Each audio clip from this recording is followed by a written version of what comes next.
Ya, saya Dwi Anggia dan Andromeda Mercury masih memandu debat kelima calon presiden pemilu tahun 2024.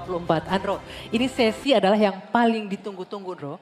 Karena ini adalah sesi tanya jawab antar capres dan saling menanggapi serta saling berinteraksi. Ini yang paling seru Dwi Anggia. Kami juga terima kasih kepada para pendukung yang sudah memberikan apresiasi, yang mau bekerja sama menaati tata tertib yang sudah kita sepakati bersama, Anggi. Betul. Kita langsung saja undang kembali calon presiden untuk naik ke atas podium, ke atas panggung, menuju ke podium masing-masing.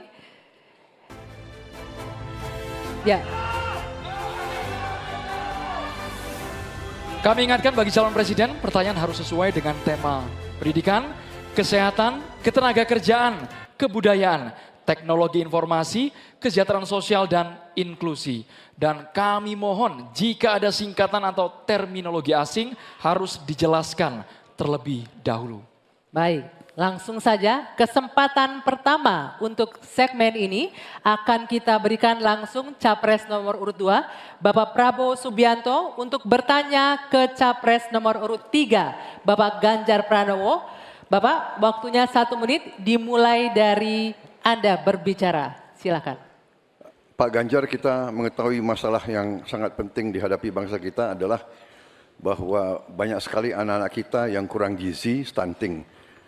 Saya ingin bertanya apakah Bapak setuju dengan gagasan saya untuk memberi makan bergizi untuk seluruh anak-anak Indonesia untuk mengatasi masalah stunting dan menghilangkan kemiskinan ekstrim dan juga mengurangi angka kematian ibu-ibu pada saat melahirkan. Terima kasih. Masih ada waktunya? Cukup? Cukup, baik. Silakan Pak Ganjar untuk menanggapi pertanyaan dari Pak Prabowo. Waktunya 2 menit, dimulai dari Bapak berbicara. Kalau ngasih makannya kepada anak-anak untuk mencegah stunting, saya sama sekali tidak setuju, Bapak. Karena Bapak terlambat, Pak. Stunting itu ditangani sejak bayi dalam kandungan, Pak. Ibunya yang dikasih gizi. Kalau kemudian gizinya baik, mereka lakukan cek rutin, ya, maka akan ketahuan bahwa dia, ibunya sehat, anaknya pertumbuhannya dilihat. Kalau Bapak ngasih gizi kepada ibu hamil, itu baru setuju Pak saya, Pak. Nah, nanti setelah itu dia akan lahir, ibunya selamat karena diperiksa. Tadi Bapak sampaikan, udah bagus Pak tadi pertama Pak. AKB akan turun, kemudian indeks kita akan bagus, anaknya akan tumbuh. Kalau sudah lahir dan tumbuh, mungkin bukan stunting Pak itu gizi buruk. Kalau gizi buruk Bapak mau memperbaiki boleh. Jadi jangan sampai confuse antara stunting dan pemberian makan Pak. Jadi makannya jangan banyak-banyak, nanti kekenyangan. Jangan sampai nanti terjadi obesitas, ini lebih bahaya lagi nanti. Itu kira-kira yang bisa dilakukan, jadi mengatasi stunting sejak ibu hamil, bahkan bisa dicegah pada saat anak-anak kita mau menikah, Pak. Periksa kesehatan si calon pengantin perempuan, laki-lakinya juga, maka dia siap menikah. Ya, maka jangan menikah dini. Baru hamil, periksa rutin, kasih gizi, insya Allah Pak, itu akan melahirkan bayi-bayi yang sehat, yang kuat, dan kemudian kalau itu kurang gizi, baru Bapak benar tadi Pak. Kasih gizi yang baik agar anak-anak tidak kurang gizi dan dia tumbuh cerdas. Mudah-mudahan menjawab ini Pak. Terima kasih Pak. Waktunya? Cukup. Cukup? Baik, silakan Pak Prabowo untuk menanggapi jawaban dari Pak Ganjar. Waktunya 1 menit dimulai dari Bapak berbicara. Sebetulnya yang saya sampaikan ya persis itu. Jadi kita belum. Kita beri program kita beri makan ibu yang sedang hamil. Kita beri bantuan gizi ibu yang sedang hamil karena dia mengandung 9 bulan. Tapi memang stunting itu karena kurang gizi, Pak Ganjar. Itu karena ibu dan karena dianya juga kurang gizi, dia stunting. Dan itu terjadi di seluruh bagian dari Indonesia yang saya ketemukan anak-anak umur 10 tahun, badannya seperti anak umur 4 tahun. Jadi kita harus intervensi, kita harus kasih bantuan makan, dan juga ini mengurangi kemiskinan. Karena banyak sekali rakyat kita yang penghasilannya hanya 1 juta rupiah sebulan. Jadi kalau tidak dibantu makan anak-anaknya sangat berat hidupnya. Terima kasih. Ya, cukup waktunya ya. Baik, selanjutnya kami persilakan Pak Ganjar untuk menanggapi jawaban dari paslon nomor 2. Waktunya 1 menit, silakan dari sekarang. Jadi maksudnya Bapak mengkoreksi pertanyaan Bapak ke saya ya tadi ya? Tidak. Pak? Oh tidak? Oke. Bapak setuju atau tidak dengan Pak Prabowo, makan siang? mohon Itu loh. ditahan. Saya izinkan kok nggak Berbicara apa-apa, di waktunya biar kita saja nanti. berdebat. Karena Silakan. beliau tidak mengoreksi, saya ingatkan aja pertanyaannya. Bapak mau kasih makan untuk mencegah stunting buat anak-anak. Terlambat Pak itu. Maka saya sampaikan Pak, kalau Bapak mau mencegah stunting Pak, sekali lagi Pak, perhatikan proses menikah Pak. Mulai dari mereka remaja ya, dan kemudian Bapak mesti lihat Pak, perempuan Indonesia, remaja Indonesia, itu sebagian besar anemia Pak. Perhatikan itu dulu. Kalau itu sudah, maka dia menikah, perhatikan usianya. 19 tahun usia hari ini adalah menjadi ukuran di mana mereka akan sehat secara mental dan secara fisik. Kalau itu sudah Pak, diperiksakan semua ke dokter, ke rumah sakit dan rutin, itu akan terjaga dengan gizi yang baik yang ada di sana. Itu pendapat saya. Cukup. Waktunya habis Bapak. Terima kasih Pak Ganjar. Mohon tenang hadirin sekalian. Sekarang kita ke calon presiden nomor urut 1. Maksud kami nomor urut 3, Bapak Ganjar Pranowo. Bertanya ke calon presiden nomor urut 1, Bapak Anies Baswedan. Waktu Pak Ganjar 1 menit dimulai saat Bapak berbicara. Pak Anies, lagi rame kita mau tanya soal bansos. Karena menurut saya bansos ini adalah kewajiban negara dan rakyat berhak mendapatkannya. Tapi kita punya problem. Karena banyak klaim yang diberikan seolah-olah ini bantuan orang per orang atau kelompok. Padahal kita masih punya. Ada data yang tidak valid, ada cara penyampaian yang tidak benar, ada protes yang kemudian tidak terverifikasi atau terrespon dengan baik. Ini yang menjadi pertanyaan saya kepada Pak Anies adalah, menurut Pak Anies kira-kira bagaimana tata kelola bansos agar 1, tidak saling klaim, 2, bisa tepat sasaran, 3, tidak menimbulkan kecemburuan-kecemburuan, sehingga inilah satu harapan yang betul-betul bisa diterima oleh rakyat. Silakan. Masih ada waktu Bapak? Cukup. Kami persilakan calon presiden nomor urut 1, Bapak Anies Baswedan, menjawab pertanyaan yang disampaikan oleh calon presiden nomor urut 3, Bapak Ganjar Pranowo. Waktu Bapak Anies 2 menit dimulai saat Bapak berbicara. Ya, terima kasih Pak Ganjar. Pertama, kita harus menyadari bahwa yang disebut sebagai bansos adalah bantuan untuk si penerima, bukan bantuan untuk si pemberi. Karenanya, dia diberikan sesuai dengan kebutuhan si penerima.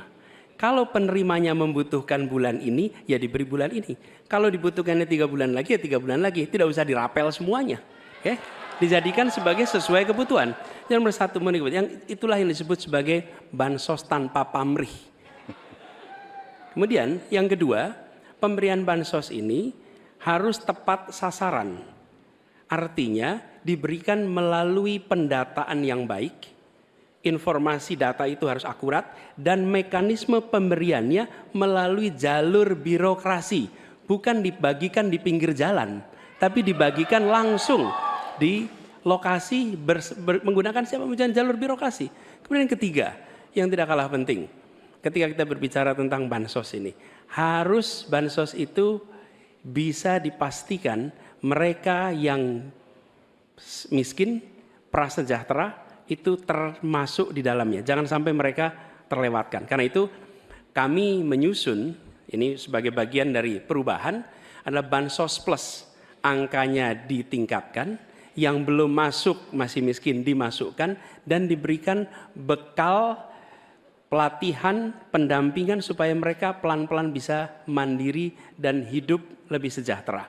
Jadi kami melihat ketika sampai kepada bansos, bansos ini adalah atas nama negara. Ketika saya bertugas di Jakarta, semua paket bansos di kerdusnya diberikan label dibiayai APBD DKI Jakarta, bukan dari gubernur, dari uang rakyat lewat APBD DKI Jakarta. Jelas posisinya. Selanjutnya kami mohon kepada calon presiden nomor 3, Bapak Ganjar Pranowo, menanggapi jawaban calon presiden nomor 1, Bapak Anies Baswedan. Waktu Bapak 1 menit dimulai saat Bapak berbicara. Terima kasih. Ya kalau ini pasti setuju dong. Karena proses logic thinkingnya adalah datanya diperbaiki. Ini yang pernah kita lakukan dan ketika kawan-kawan KD sudah bersusah payah diberikan ke atas, balik lagi pada data yang sama. Seolah-olah kita abai pada soal data ini sehingga betul-betul bansos yang diberikan yang rencananya tadi menurunkan kemiskinan, mengurangi gap, menurunkan kemiskinan oke ternyata. Tapi gap tidak. Berapapun besarnya gapnya tetap tinggi. Ini menarik dan kami punya data yang kita bisa baca dan tentu saja ini penting memang paradigma bansos sekali lagi ini betul-betul hak rakyat. Tugas negara dan pemerintah adalah memastikan itu bahwa ini adalah tepat sasaran dan tepat waktu. Tadi yang disampaikan betul. Dan kami berusul bantuannya ganti aja deh bantuan kesra karena tugas negara itu menciptakan keadilan sosial, bukan menciptakan bantuan sosial. Waktunya habis Bapak. Sekarang Bapak Anies Baswedan untuk langsung menanggapi jawaban dari Bapak Ganjar Pranowo. Waktu Bapak 1 menit dimulai saat Bapak berbicara. Mohon tenang hadirin sekalian. Ya, terima kasih Pak Ganjar. Dan yang dibutuhkan juga Pak Ganjar, kita harus mulai memikirkan opsi bahwa bantuan itu bisa berbentuk cash transfer, mengurangi potensi korupsi dalam pengadaan barang. Karena kita tahu pengadaan bantuan sosial itu pada satu sisi memang membantu, sisi lain ini memberikan usaha pada justru usaha-usaha raksasa karena yang diisikan di situ adalah produk-produk dari perusahaan-perusahaan raksasa. Dan ini yang menurut saya harus koreksi. Bila bantuan itu diberikan langsung dalam bentuk cash, ini salah satu yang perlu kita pertimbangkan. Mereka langsung gunakan sesuai dengan kebutuhannya. Lalu yang soal data. Data ini sesungguhnya bisa dikerjakan bersama-sama. Kami pernah lakukan di situ, pasti sama nih Pak Ganjar, berikan kepada RT, RW, mereka musyawarah mencocokkan siapa dalam daftar itu yang benar, siapa dalam daftar itu yang keliru. PKK, LMK, kemudian Karang Taruna, RT, RW, mereka bisa membantu. Datanya akurat, dananya dipakai sesuai kebutuhan. Makasih. Waktunya habis Bapak. Ya, untuk sesi selanjutnya kita berikan kesempatan Capres nomor urut 1 untuk bertanya ke Capres nomor urut 2. Kami persilakan Pak Anies untuk bertanya kepada Pak Prabowo. Waktunya 1 menit dimulai dari Anda berbicara. Silakan Pak Anies.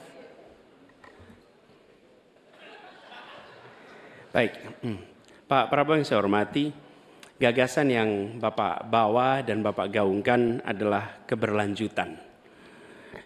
Pertanyaannya kemudian, apakah yang sekarang kurang dari pemerintah hari ini akan dilanjutkan? Asumsi saya tidak. Yang kurang tentu tidak dilanjutkan. Karena itu pertanyaan yang perlu dijawab adalah terkait dengan persoalan perempuan. Bagi kami persoalan perempuan ini sangat penting.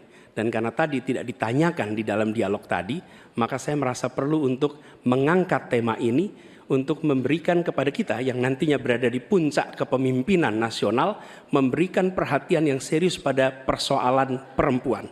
Ini persoalan yang mendasar. Pertanyaannya Pak, bisakah Bapak jelaskan apa yang kurang dalam pemberdayaan dan perlindungan perempuan sekarang dan bagaimana mengubahnya? Terima kasih Pak. Ya, cukup waktunya. Silakan dijawab Pak Prabowo. Waktu Anda 2 menit untuk menjawab. Dimulai dari Bapak berbicara. Baik, benar sekali ya, kita benar-benar melihat bahwa peranan perempuan sangat penting dalam kehidupan suatu bangsa dan karena itu fokus saya adalah tadi ya membantu gizi makan untuk kaum ibu-ibu yang hamil. Kedua, fokus kepada pendidikan. Saya ingin membangun sekolah-sekolah unggul terpadu di tiap kabupaten di mana kaum perempuan harus diberi suatu kesempatan yang sama dengan kaum laki-laki dan ini sudah saya rintis di Universitas Pertahanan di program-program S1 yang kita buka di 10 prodi di bidang Science, Teknologi, Engineering, Mathematics. Ternyata proporsi perempuan sangat besar. Juga di Politeknik Vokasi di Atambua yang kita buka, justru perempuan lebih besar dari laki-laki di mahasiswa dan mahasiswinya. Jadi memang benar ini kita harus memberi kesempatan terutama melalui pendidikan dan pelayanan kesehatan. Ini saya kira sangat-sangat penting. Kita harus kurangi secara drastis angka kematian ibu yang kita termasuk 10 negara tertinggi angka kematian ibu pada saat melahirkan. Jadi saya kira upaya-upaya untuk kesetaraan gender sangat penting. Juga di bidang politik kita melihat kaum perempuan sudah sangat mengambil peran yang sangat menonjol, dan saya akan mendorong peranan itu di pemerintah yang saya pimpin kalau saya dipilih. Terima kasih. Waktunya habis. Saya berikan kesempatan untuk Pak Anies menanggapi jawaban dari Capres nomor urut 2. Waktunya 1 menit. Silakan dimulai dari Bapak berbicara. Ya, terima kasih Pak Prabowo. Tapi mohon maaf, nampaknya Bapak belum menjawab pertanyaan kami. Karena pertanyaan adalah tentang perlindungan perempuan, yang permasalahan apa dan bagaimana mengubahnya. Mohon nanti sesudah ini mungkin bisa dielaborasi soal perlindungannya. Kami melihat ada 3 hal ketika bicara itu. 1, perlindungan. Karena kita menyaksikan jumlah kekerasan pada perempuan luar biasa banyak, tinggi. Catatannya ada 3,2 juta kasus selama 8 tahun terakhir ini. Itu yang tercatat, itu yang terlaporkan. Dan perempuan ini harus dimuliakan, harus dilindungi, dan kekerasan pada perempuan tidak boleh disepelekan, tidak boleh dianggap sebagai isu kecil. Dari mulai catcalling sampai kekerasan fisik, itu semua harus ditindak tegas dan kami akan tindak tegas. Kemudian yang kedua, kesetaraan. Yang sekarang bekerja dibangunkan daycare, sehingga bagi ibu yang mempunyai anak bisa ada tempatnya. Yang ketiga, kesejahteraan. Perempuan harus punya upah yang setara dengan laki-laki. Itu kira-kira Pak. Terima kasih. Baik, kami berikan kesempatan Pak Prabowo menanggapi respon dari Pak Anies tadi. Waktunya 1 menit, dimulai dari Bapak berbicara. Tadi Pak Anies kurang tegas membicarakan masalah kekerasan terhadap perempuan dan perlindungan. Oh, kita harus tegakkan hukum. Dalam perlindungan masalah-masalah itu kita tegakkan hukum. Dan itu harus kita tegakkan dengan sekeras-kerasnya. Dan itu sudah menurut saya aksiomatis. Tanpa kita berpikir panjang, memang itu kita harus lindungi seluruh rakyat kita, apalagi kaum perempuan dari segala bentuk penindasan, kekerasan, eksploitasi, human trafficking, dan sebagainya. Jadi saya sangat-sangat mendorong penegakan hukum yang sekuat-kuatnya dan bantuan kepada lembaga-lembaga event non pemerintah, NGO-NGO yang bergerak di bidang perlindungan kaum perempuan. Saya sendiri aktif menyelamatkan kaum perempuan yang bekerja di luar negeri dari tindakan-tindakan kekerasan seperti itu. Terima kasih. Baik, terima kasih. Hadirin sekalian, sekarang waktunya Bapak Ibu di sini untuk memberikan apresiasi kepada para calon presiden yang telah memasuki sesi tanya jawab dan saling menanggapi. Kami persilakan Bapak Ibu untuk memberikan apresiasi setinggi-tingginya kepada para calon presiden. Sesi tanya jawab antara calon presiden Anggi masih terus berlanjut. Betul sesaat sekali. lagi ya. Ya, kita akan lanjutkan usai jeda. Tetaplah di debat kelima calon presiden pemilu tahun 2024.